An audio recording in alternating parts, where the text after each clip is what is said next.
साथियों नमस्कार। मैं हूं डॉक्टर विनोद कुमार।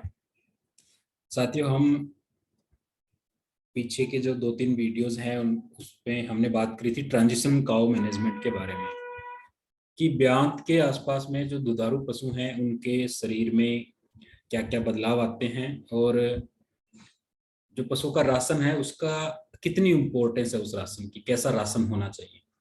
तो साथियों, जैसे कि हमने अभी तक समझा है कि दुधारू पशुओं को दूध पैदा करने के लिए न्यूट्रिएंट्स की आवश्यकता है। फॉर एग्जाम्पल, आप मान के चलिए कोई ऐसी गाय है जो 30 लीटर दूध का उत्पादन करती है।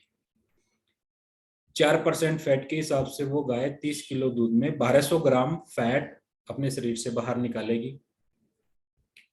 अब 3.2% के आसपास में प्रोटीन रहता है, तो आप मान के चलिए 950 ग्राम एक अच्छी क्वालिटी का प्रोटीन वो पशु दूध बनाते वक्त अपने दूध के साथ में शरीर से बाहर निकालेगी।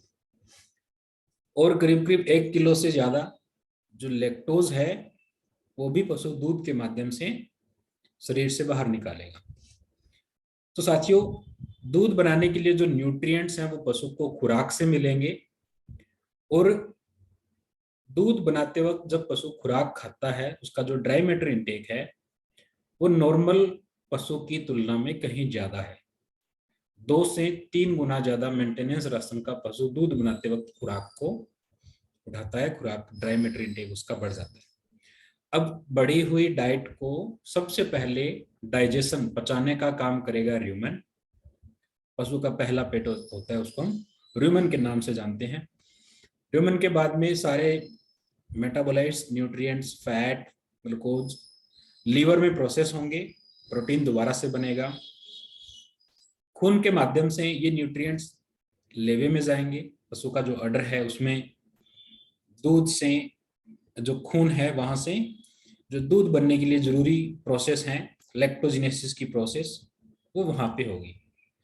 अब साथियों, जैसा कि हमने देखा है इस प्रोसेस में पशु के र्यूमन अथवा डाइजेस्टिव सिस्टम को बेहतर तरीके से काम करते रहना चाहिए। काविंग के टाइम पे लीवर को अच्छे तरीके से काम करते रहना चाहिए।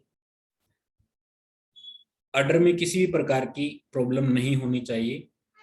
हार्मोन का लेवल सही होना चाहिए। अगर ये सारे इंटरनल ऑर्गन सिस्टम अच्छे तरीके से काम करेंगे तो ही पशु दूध का उत्पादन सही तरीके से कर पाएगा।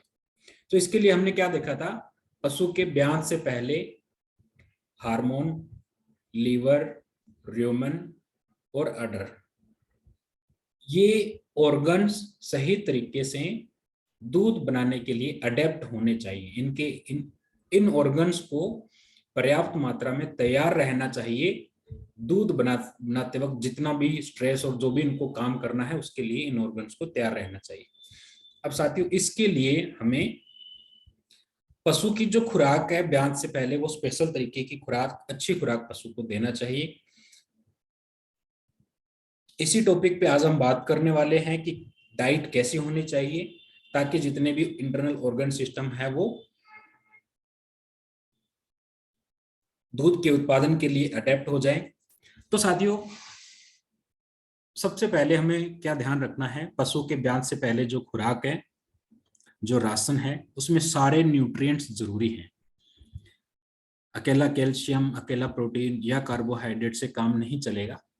जितने भी न्यूट्रिएंट्स हैं, प्रोटीन को बनाने वाले amino acids, vitamins, minerals, energy, fibre, ADF, NDF, ये सारे जितने भी न्यूट्रिएंट्स हैं सारे के सारे इंपॉर्टेंट है। आप किसी एक पे फोकस करके आपने केवल कैल्शियम पे फोकस किया, दूसरों को आपने नेग्लेक्ट किया, तो भी पशु जितना दूध बनाना चाहिए उतना दूध नहीं बना पाएगा। तो पहले हमें क्या देखना है, सारे न्यूट्रिएंट्स इंपॉर्टेंट है, इक्वली इंपॉर्टेंट है।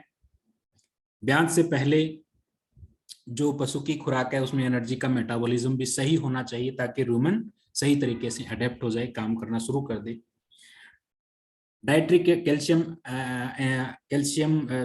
डाइट्री कैटायन एनायन का डिफरेंस भी सही तरीके से प्रॉपर मेंटेन होना चाहिए ताकि कैल्शियम का मेटाबॉलिज्म बेहतर रहे। हार्मोन्स की जो प्राइमिंग है वो अच्छे तरीके से रहे।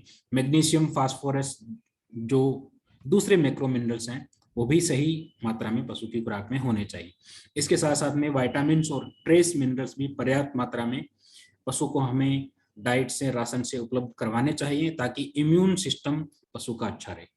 अब साथियों, पशु का जो ब्यांत का टाइम है, उसका ब्यांत से पहले का जो टाइम है 21 दिन का, उसको हम बोलते हैं ट्रांजिशन पीरियड, और 21 दिन बाद का, उसको भी 21 दिन पहले 21 दिन बाद का हो गया ट्रांजिशन पीरियड। और पशु के ब्यांत से 30 दिन से लेकर 60 दिन का जो टाइम है, उसको हम बोलते हैं फार ऑफ ड्राई काउ, मतलब ब्यांत से पहले काफी टाइम अभी रहता है, और क्लोज अप काउ ब्यांत के 1 महीने के आसपास। तो पशु के जो फार ऑफ ड्राई काउ है, उसमें आप एनडीएफ देखेंगे, एनडीएफ का लेवल 36% से ज्यादा होना चाहिए। इसका मतलब एनर्जी का लेवल मिल्किंग राशन के कंपैरिजन में कम है।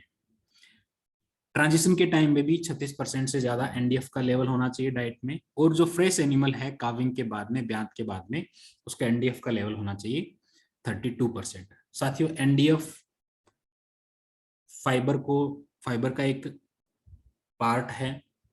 एनिमल के बेहतर रूमिनेशन के लिए, ह्यूमन फिल के लिए एनडीएफ का सही होना बहुत जरूरी है। फिर फिजिकल इफेक्टिव एनडीएफ, जो एनडीएफ रूमिनेशन को स्टिमुलेट करता है, तो फार ऑफ ड्राई काउ में 30% के आसपास होना चाहिए। ट्रांजिशन के टाइम पे ब्यांत से 21 दिन पहले 25 से 30% होना चाहिए। और जो फ्रेश एनिमल है उसमें 19% से ज्यादा फिजिकल इफेक्टिव एनडीएफ होना चाहिए। 19% से नीचे अगर आएगा एनडीएफ, फिजिकल इफेक्टिव एनडीएफ, तो एनिमल में एसिडोसिस के द्वारा जो कॉम्प्लिकेशंस हैं वो बढ़ सकते हैं। क्रूड प्रोटीन का level far of dry cow में 12% से थोड़ा ज्यादा होना चाहिए। ब्यांत से 21 दिन पहले 14 से 16% होना चाहिए, और ब्यांत के बाद में 19% से ज्यादा का क्रूड प्रोटीन का लेवल होना चाहिए। क्रूड प्रोटीन की जो डाइजेस्टिबिलिटी है उसकी अगर हम बात करें, तो फार ऑफ ड्राई काउ में 80% क्रूड प्रोटीन डाइजेस्टिबल होना चाहिए। ट्रांजिशन के टाइम पे 65 से 70% डाइजेस्टिबिलिटी क्रूड प्रोटीन की होनी चाहिए। और जो एनिमल फ्रेश एनिमल है, दूध देने वाले ताज़ा एनिमल हैं, उनको 65 से 70% उनकी जो क्रूड प्रोटीन की डाइजेस्टिबिलिटी है वो होनी चाहिए। एनर्जी की हम बात कर लेते हैं। मेटाबॉलिक एनर्जी का इनटेक प्रतिदिन मेगा जूल्स में अगर हम बात करें, तो फार ऑफ ड्राई काउ को 90 से 100 mega joule energy per day देनी चाहिए। ट्रांजिशन के टाइप में भी थोड़ा एनर्जी के लेवल को हम बढ़ा देते हैं 100 से 200। और जो फ्रेश एनिमल है वो भी 160 मेगा जूल के आसपास में उसको एनर्जी पर डे जानी चाहिए। अब साथियों, यहाँ पे हमने एनर्जी का लेवल बढ़ाया है ताकि ह्यूमन के जो पेपिले हैं, जब हम एनर्जी का लेवल बढ़ाएंगे, इसका मतलब वोलेटाइल फैटी एसिड उस डाइट से ज्यादा निकलेंगे। वोलेटाइल फैटी एसिड्स और दूसरे न्यूट्रिएंट्स को एब्जॉर्ब करने के लिए जो ह्यूमन के पेपिले हैं उनकी ग्रोथ अच्छी होनी चाहिए, उनकी जो लंबाई और चौड़ाई बढ़ जानी चाहिए, ताकि सरफेस एरिया बढ़े और एब्जॉर्प्शन न्यूट्रिएंट्स का अच्छे तरीके से हो पाए। और काविंग के बाद में 160 मेगाजोल एनर्जी दूध उत्पादन के लिए पशु को चाहिए। फिर हम बात करें एनर्जी डेंसिटी। एनर्जी डेंसिटी का मतलब कितनी एनर्जी आपने दी है और कितना ड्राई मैटर पशु ले रहा है, एनर्जी पर KG of dry matter intake. तो आप एनर्जी डेंसिटी देखेंगे, ऑलमोस्ट एनर्जी डेंसिटी 10 मेगाजूल के आसपास में है। ब्यांत से काफी पहले 11 मेगाजूल, ब्यांत से 21 दिन पहले का जो टाइम पीरियड है उसमें, और ब्यांत के बाद में 11.5 से 12 मेगाजूल पर KG of dry matter energy density animals को होनी चाहिए।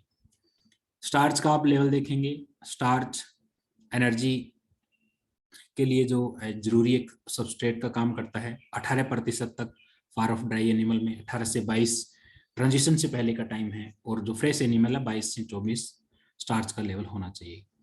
सुगर्स काफी कम मात्रा में एनिमल्स को हम देते हैं, 4% तक होना चाहिए फार ऑफ एनिमल में, 4 से 6% होना चाहिए ट्रांजिशन से पहले, और 6 से 8% होना चाहिए फ्रेश एनिमल्स में।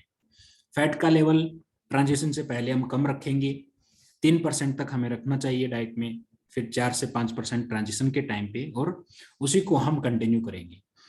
ट्रांजिशन के टाइम पे एक्सेस फैट अगर हम एनिमल को देते हैं तो लीवर में फैटी लीवर के जो केसेस हैं वो बढ़ सकते हैं। हालांकि उसके दूसरे कंट्रीब्यूटिंग फैक्टर्स भी हैं।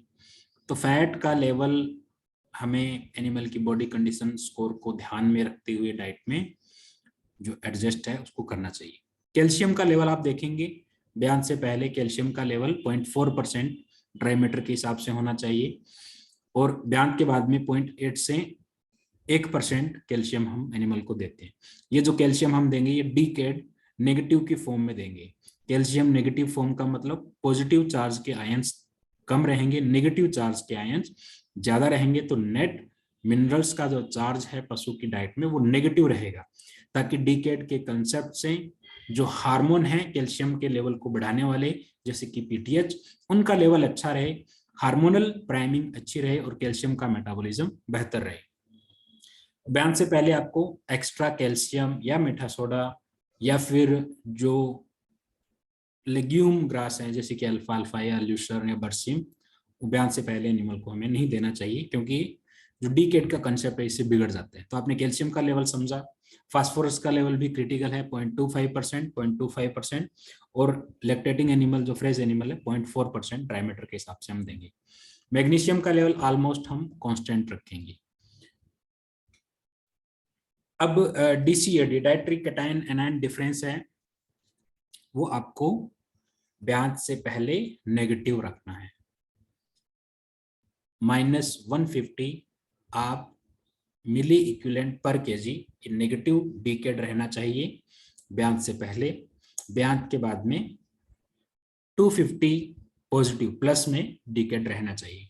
तो नेगेटिव डीकेड हमें ब्याज से पहले का जो 60 दिन का टाइम है उसमें एनिमल को नेगेटिव डीकेड से जितने भी मिनरल्स हैं उन मिनरल्स के मेटाबॉलिज्म को कंट्रोल करने वाले हार्मोन्स का लेवल अच्छा रहे, हार्मोन की प्राइमिंग अच्छी रहे, इसीलिए हम काविंग से पहले डीकेड नेगेटिव डीकेड वाली खुराक पशु को देते हैं। इसके बाद में साथियों अगर हम बात करें कैसी हमने डाइट पशु को दी है और उस डाइट के क्या पॉजिटिव इम्पैक्ट हैं पशु की जो अडेप्टेशंस होने चाहिए थे उन पे, तो ब्याज के समय में पशु की जरूरत क्या है? र्यूमन अच्छे तरीके से काम करे, एनर्जी का मेटाबॉलिज्म, प्रोटीन का मेटाबॉलिज्म अच्छे तरीके से रहे, मिल्क फीवर कंट्रोल में रहे, दूसरी मेटाबॉलिक डिजीजेज हैं जैसे कि ketosis, metritis, retention of placenta, उन पे भी पर्याप्त कंट्रोल रहे, पशु की हेल्थ अच्छी रहे, दूध का उत्पादन और फर्टिलिटी पावर भी बढ़िया रहे। तो ओवरऑल जो अडेप्टेशंस हैं ये अडेप्टेशंस अगर पशु ब्याज से पहले उसके शरीर में हैं तो ब्याज के बाद में जो अच्छी गाय जो अच्छा दूध बनाती है उसमें बीमारियां कम आएंगी, और अगर पशुओं में बीमारियां कम आती हैं तो दूध बेहतर उनसे हम ले पाएंगे। तो साथियों इसका हम तुलना करते हैं आप पशु को किस हिसाब से डाइट दे रहे हैं उस पे। अगर आप पशु को केवल हरा घास या पशु को चराई लेके आ रहे हैं, चराई करवाने के लिए घुमा के उसको लेके आ रहे हैं, चराई करवाने के लिए चरवाहा जो है चराने की जगह का इस्तेमाल आप कर रहे हैं, तो ये अडेप्टेशंस कोई भी जो अडेप्टेशन है इन पे काम नहीं हो पाता है और पशु में बीमारी आने के चांसेस ज्यादा रहेंगे। किसी भी प्रकार का अडेप्टेशन नहीं हो पा रहा है, कोई भी डिमांड जो ट्रांजिशन एनिमल की है वो इनसे पूरी नहीं हो पाएगी। अगर आप पशु को घास के साथ में डीकेड का अकेला साल्ट देते हैं तो मिल्क फ्योर को आप थोड़ा बहुत कंट्रोल कर पाएंगे। एनर्जी प्रोटीन पे किसी भी प्रकार का, र्यूमन पे किसी भी प्रकार का काम नहीं हो रहा है। थोड़ा बहुत आप पशु के स्वास्थ्य और बेहतर दूध उत्पादन भी आप ले सकते हैं। फिर अगर आपने चराने के साथ साथ में कंसंट्रेट का यूज किया तो र्यूमन का अडेप्टेशन 50% तक हो जाएगा। आप मान के चलिए एनर्जी का मेटाबॉलिज्म भी ठीक ठाक है लेकिन प्रोटीन पे ज्यादा काम नहीं रहेगा। प्रोटीन अगर मेटाबॉलिज्म ठीक नहीं है तो दूध का उत्पादन आपको कम मिलेगा। मिल्क फीवर का भी आप मान के चलिए 1 से अगर 5 के स्केल पे आप 2 देखेंगे, मतलब करीब करीब 40% के आसपास में ही जो जरूरतें हैं वो पूरी हो पाती हैं। इसके बाद में साथियों अगर आप बात करेंगे आपने पशु को चराने के साथ साथ में कंसंट्रेट या फिर अनाज के साथ में आपने मिनरल्स दिए हैं, डीकेड वाले मिनरल्स दिए हैं, तो र्यूमन अच्छे तरीके से अडेप्ट रहेगा क्योंकि आपने ग्रेन्स ज्यादा दिए हैं, तो र्यूमन की अडेप्टेशन अच्छा हो जाएगा, र्यूमन सही तरीके से काम करेगा। लेकिन ऊर्जा का संतुलन और प्रोटीन पे काम नहीं हो पाएगा। मिल्क फीवर में भी ठीक ठाक आप कंट्रोल कर लेंगे, 1 से 5 के स्केल पे आप 4 तक है जो कंट्रोल कर सकते हैं, हेल्थ भी ठीक ठाक रहेगी। अगर आप घास के साथ साथ में, चराने के साथ साथ में कंसंट्रेट देते हैं तो कुछ हद तक कुछ चीजें हैं जो सही तरीके से काम करेंगी। प्रजनन की क्षमता, बेहतर दूध उत्पादन, स्वास्थ्य वो ठीक है। और अगर आप साथियों पशुओं को चराने की बजाय डेयरी शेड में उनको एक जगह पे हरा चारा या जो फोरेज हैं, सूखा चारा और स्पेशल ट्रांजिशन फीड आप देते हैं, तीनों को मिक्स करके टीएमआर की फॉर्म में देते हैं। टीएमआर का मतलब है साथियों टोटल मिक्स राशन।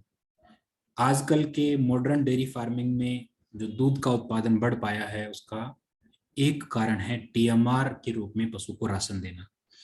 तो अगर आप पशु को, जिन पशुओं का भी ब्यान शुरू होने वाला है, उनको आप डाइट देते हैं टीएमआर की फॉर्म में, टोटल मिक्स राशन की फॉर्म में, इसका मतलब आपने उनको हरा चारा, सूखा चारा और स्पेशल ट्रांजिशन फीड जो पशु को ब्यान से पहले दी जानी चाहिए, मिल्किंग राशन नहीं, स्पेशल ट्रांजिशन फीड, इनको आपने टीएमआर के फॉर्म में पशु को दिया है। तो जितनी रिक्वायरमेंट एनिमल की है, ह्यूमन की रिक्वायरमेंट है, एनर्जी, प्रोटीन, मिल्क फ्योर को कंट्रोल करने के लिए, दूसरी मेटाबॉलिक डिजीजेस, हेल्थ और दूध उत्पादन के साथ साथ में रिप्रोडक्शन की जो जरूरतें हैं वो आप अच्छे तरीके से उनको एडजस्ट कर पाएंगे। बेहतर तरीके से पशु के जो जितनी भी एडेप्टेशन होनी है वो बेहतर तरीके से हो पाएगी और पशु एक ज्यादा बेहतर तरीके से काविंग के आसपास में दूध का उत्पादन कर पाएगा और उसमें बीमारियां भी कम होंगी।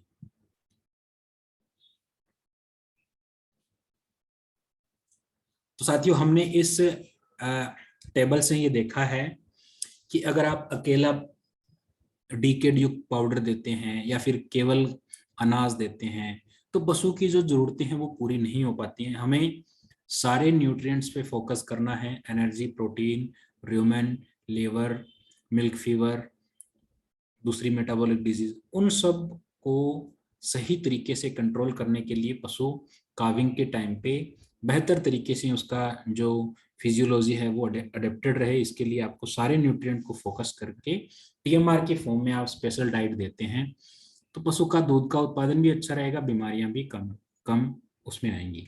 तो सबसे अच्छी रणनीति क्या है? अगर आप पशु को टीएमआर की फॉर्म में एक जगह पे कंप्लीट राशन पशु को देते हैं तो सबसे बेहतर है। अब साथियों अगर आपके डेयरी फार्म में आप मान के चलिए किसी भी प्रकार का अगर आप जो बीमारियां हैं उन पे आप काबू रखना चाहते हैं, तो जैसे आप फॉर एग्जांपल आपके डेयरी फार्म में कुछ ऐसे पशु हैं जिनको आपने कोई भी राशन नहीं दिया, तो उसमें मिल्क फीवर के केसेस 5% तक हो सकते हैं। वहीं अगर आपने टीएमआर की फॉर्म में कंप्लीट राशन पशु को दिया है तो मिल्क फीवर के केसेस कंप्लीट राशन देने से जो दूध बुखार के केसेस हैं, मिल्क फीवर के केसेस, वो 2.25 तक हो जाएंगे, मतलब आधे आपने कंट्रोल कर लिए।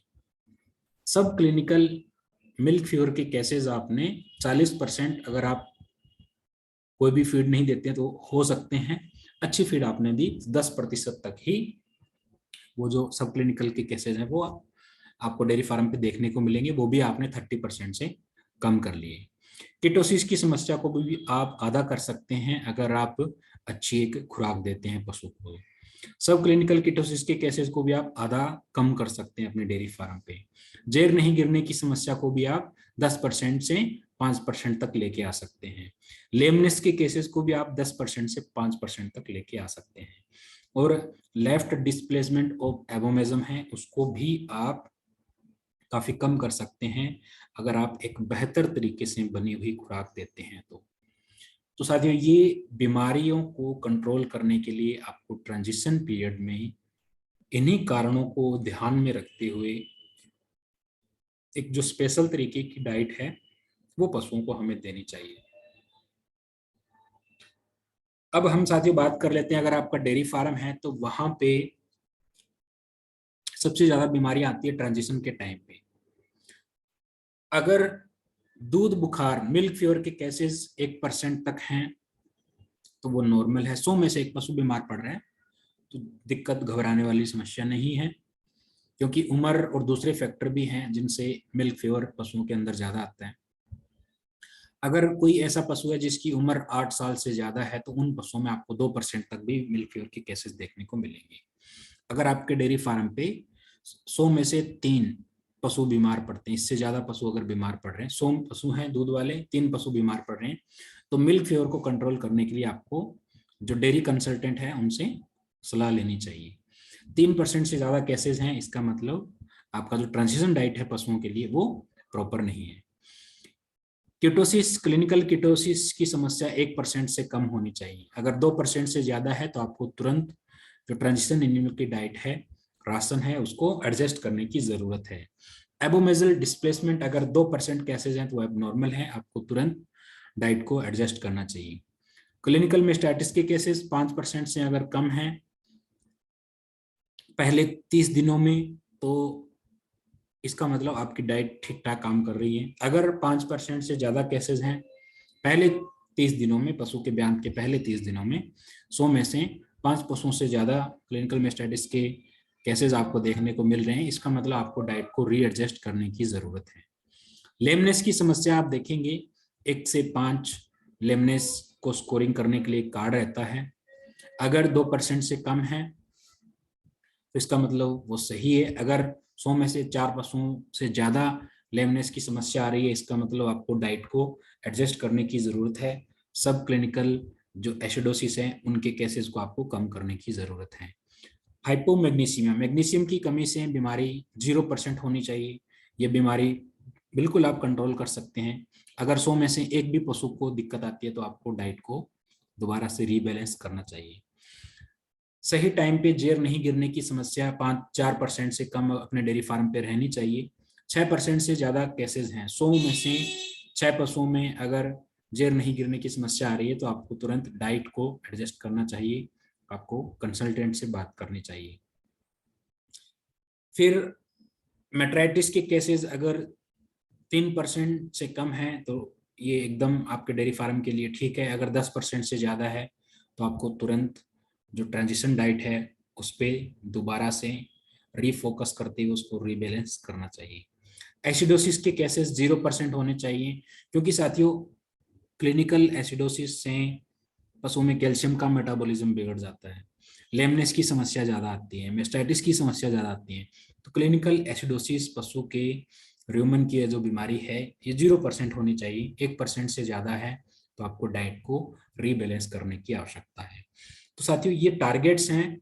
इन टारगेट्स को आप तभी अचीव कर पाएंगे जब ट्रांजिशन पीरियड में आप सही डाइट एनिमल को देंगे, डाइट को अच्छे तरीके से बैलेंस जो फीड है वो आप पशु को देंगे, तो इन पशुओं की जो डाइट है वो अच्छा काम करेगी और बीमारियों से रोकने पे काफी हद तक आप है जो कामयाब हो पाएंगे। इसके बाद में साथियों जब पशु के काविंग का टाइम है, ब्यांत का टाइम है, तो ब्यांत से करीब करीब 2 हफ्ते पहले जिन पशुओं का काविंग शुरू होनी है आप उनको काविंग पेन मतलब अन्य पशुओं से अलग कर दें। ब्यांत जिस जगह पे होता है उसको हम काविंग पेन बोलते हैं, वहां पे आपको लेके जाना चाहिए। काविंग पेन एक खुली जगह रहती है, एक अलग कमरा रहता है जो साफ, बिल्कुल साफ रहता है, बिल्कुल गीला बिल्कुल नहीं होना चाहिए, सूखा साफ होना चाहिए, हवादार होना चाहिए, ताकि पशुओं को दूसरे पशु जो डिस्टरबेंस कर सकते हैं वो मिनिमाइज उसको हम कर पाए। तो अलग करने के बाद में आपको पशु की जो खुराक के लिए कम से कम 85 सेंटीमीटर जगह में उसको खुराक देनी चाहिए, अच्छी खुराक पशु को देनी चाहिए। ब्यांत के बाद में आप पशुओं को काविंग के समय में प्रॉपर आपको देखभाल करते हुए, ब्यांत के बाद में आजकल बाहर के देशों में क्या होता है, जैसे पशुओं की जो फीडिंग स्पेस है वहां पे उसके बच्चे को रख के उसके ऊपर में TMR डाल देते हैं, टोटल मिक्स राशन इस बच्चे के ऊपर आपने डाल दिया, तो उससे एनिमल जब बच्चे को लिक करेगा तो वो साथ साथ में खुराक भी उठाएगा। तो इसमें साथियों 2 फायदे हैं। तो पशु की, छोटे पशु के साथ में बॉन्डिंग भी अच्छी रहेगी और लीक करेगा तो इसका ब्लड सर्कुलेशन भी छोटे पशु का सही मेंटेन रहेगा, और साथ साथ में बड़े पशु का जो ड्राई मैटर इनटेक है वो भी इम्प्रूव रहेगा। तो ये जो काउ कडल बॉक्स है आप इनका भी इस्तेमाल कर सकते हैं। इसके साथ साथ में प्रॉपर लाइटिंग, प्रॉपर पानी की व्यवस्था ब्यांत के समय में पशुओं की होनी चाहिए। पशुओं का जो पहला दूध है जिसको हम कोलेस्ट्रम बोलते हैं, 2 घंटे के अंदर अंदर छोटे पशु को वजन के 10वें हिस्से के बराबर दिया जाना चाहिए, जिससे छोटे पशु के अंदर बीमारियों से लड़ने की ताकत आती है, जिसको हम पैसिव इम्यूनिटी बोलते हैं, क्योंकि कोलेस्ट्रम में एंटीबॉडीज रहती हैं जो छोटे पशु को बीमारियों से बचा के रखती है। साथियों, ये चीजें हम अपने जो जिन पशुओं का ब्यांत शुरू होने वाला है उन पशुओं को प्रॉपर सही तरीके से देखभाल करके हम अपने पशुओं को बीमारियों से बचा सकते हैं। इसके साथ में कई बार फार्मर क्या होते हैं भी, जेर गिरने तक पशु का दूध नहीं निकालते हैं, उसका वेट करते हैं, छोटे पशु को भी दूध नहीं पिलाते हैं। वो साथियों एक गलत प्रोसेस है। जैसे ही पशु की काविंग हुई है, आप पहला दूध 2 घंटे के अंदर अंदर जैसे ही पशु सेटल हो जाता है, आप उसका कोलेस्ट्रम निकालिए, छोटे पशु को पिलाइए। उसके बाद में 12 घंटे के अंदर अंदर आपको अडर को, पशु का जो लेवा है उसको खाली कर देना चाहिए। कुछ किसान भाई ये ऐसा करते हैं भी पूरा दूध नहीं निकालते, कंप्लीट मिल्किंग नहीं करते हैं। साथियों, अगर आप जिस गाय का ब्यांत शुरू हुआ है उसका लेवा पहले 12 घंटे में लेवे को खाली नहीं करते हैं, मिल्किंग नहीं करते हैं, तो ऐसे पशुओं में मेस्टाइटिस की समस्या काफी हद तक बढ़ जाती है। साथियों, अगर मेस्टाइटिस की समस्या होगी तो फिर पशु का जो दूध का उत्पादन है वो एकदम से कम हो जाता है, और इसके और कॉम्प्लिकेशंस भी हैं। तो आपको 12 घंटे के अंदर अंदर लेवे को जरूर खाली कर देना चाहिए। अगर आपने ट्रांजिशन पीरियड से पहले डीकेड युक्त एक कंप्लीट डाइट पशु को दी है, जिससे पशु के शरीर में मिल्क फीवर से लड़ने की ताकत है, तो ऐसे पशुओं का अगर आप दूध निकालेंगे तो किसी भी प्रकार की समस्या आपको नहीं आएगी, किसी भी प्रकार की बीमारी पशु के शरीर में नहीं आएगी। इसके विपरीत में अगर आप पशु को ट्रांजिशन से पहले डाइट नहीं देते हैं, फिर आप एकदम से दूध निकालते हैं, तो पशु में बैठने की समस्या आती है। तो साथियों, मिल्क फीवर के लिए आपको ट्रांजिशन से पहले आप अच्छी डाइट दीजिए। इनकम्प्लीट मिल्किंग मतलब पशु का दूध नहीं निकालना, ये सोच के कि कैल्शियम से संबंधित बीमारियां कम आएंगी, ये सरासर एक गलत प्रैक्टिस है। अगर आप दूध नहीं निकालते हैं तो पशु में मेस्टाइटिस से जुड़ी हुई समस्याएं काफी हद तक बढ़ जाएंगी, और फिर उस ब्यांत में पशु हैंडीकेप हो जाएगा। उस ब्यांत में पशु का जो दूध का उत्पादन आपको कम देखने को मिलेगा। तो साथियों, आज का जो हमारा सबसे इम्पोर्टेंट टॉपिक था वो ये था कि ट्रांजिशन से पहले जो डाइट है, कैसी डाइट होनी चाहिए, न्यूट्रिएंट्स का लेवल कितना होना चाहिए, और इसके साथ साथ में जो बीमारियां पशुओं के अंदर आती हैं उनके क्या क्या टारगेट होने चाहिए, कैसे हम डाइट देंगे तो उसका क्या रिजल्ट है, उस पर भी हमने बात करी। डाइट कैसी होनी चाहिए इस पर भी हमने बात करी। कितनी बीमारियां आती हैं तो उस पर भी हम बात करी। कैसे हम बीमारियों को कंट्रोल कर सकते हैं। ये सारी चीजें आप पशु को अच्छी खुराक देके, अच्छी डाइट देके इन बीमारियों को आप कंट्रोल में कर सकते हैं। और लास्ट में पशु के ब्यांत के टाइम पे आपको पशु को अलग करना है, और दूसरे पशुओं से अलग करके उसकी डाइट पे और जो दूसरे एस्पेक्ट्स हैं उनको ध्यान में रखते हुए आपको पशु को जो ट्रांजिशन में एक सक्सेसफुल ट्रांजिशन आप पशु का कर सकते हैं। साथियों, मैं उम्मीद करता हूँ ये वीडियो आपको पसंद आया होगा। अगर कोई भी प्रश्न है, आपको कोई भी चीज़ में डाउट है, तो आप कमेंट बॉक्स में वो अपना जो कोई भी क्वेश्चन है उसको आप पूछ सकते हैं। इसके अलावा आप किसी भी टॉपिक पे जानकारी चाहते हैं भी इस टॉपिक पे बात करी जाए, तो उसका भी आप कमेंट बॉक्स में जाके जरूर मेंशन कीजिए। इसके साथ साथ में तो दोस्तों, ये जो चैनल है इसको लाइक कीजिए, सब्सक्राइब कीजिए, साथियों से आप शेयर भी कीजिए, ताकि ज़्यादा से ज़्यादा जो व्यूवर्स हैं इस वीडियोज़ के बढ़े। साथियों, आप सभी का बहुत बहुत धन्यवाद। Thank you.